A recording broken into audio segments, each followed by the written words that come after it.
Okay, hey guys, I'm here at the EA stand with Steve from Slightly Mad Studios. Hey guys.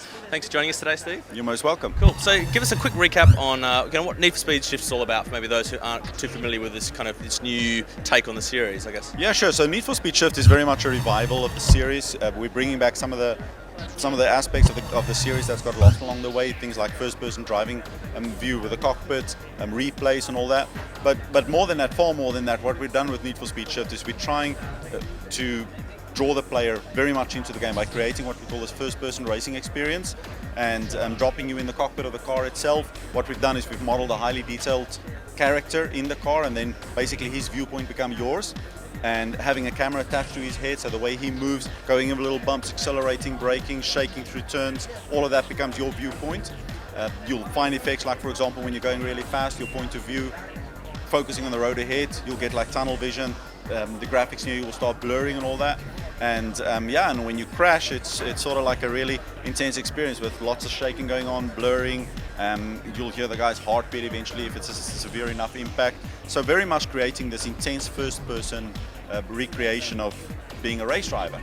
So the racing simulation category is kind of really chock-a-block. There's so many titles out there. How did you guys decide that this was the approach you wanted to do, and how did you kind of convince, I guess EA, to decide to trust you guys with that, with Need for Speed and kind of with this direction of the game?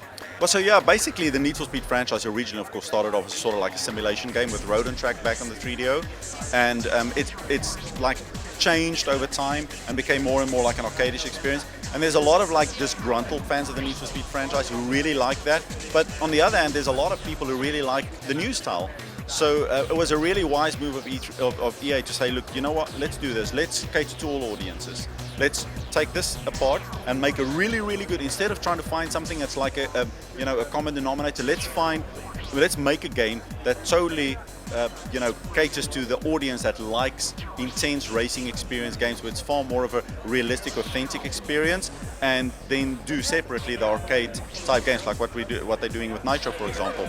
So Need for Speed Shift was basically born out of that, and what we've been able to bring to the table is an absolutely total next-gen physics engine that is very authentic, gives you real immersive handling on the cars, feels like you're driving a real car.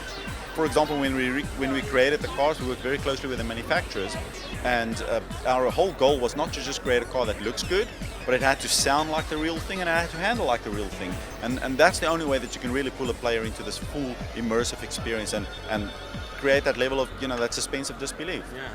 So the game comes out in September. What kind of part of development are you up to now, and kind of what's left to finish on the game? Well, we focus very much on the console versions first because they got to go through first party approval and all that, of course. So what we're doing right now is just polishing up the PC version and ensuring that we get it out at the same time as the consoles. Okay. Brilliant. So that's Need for Speed Shift. You can find out more about the game if you visit GameSpot.com, and make sure you check the site for all of our GamesCom coverage.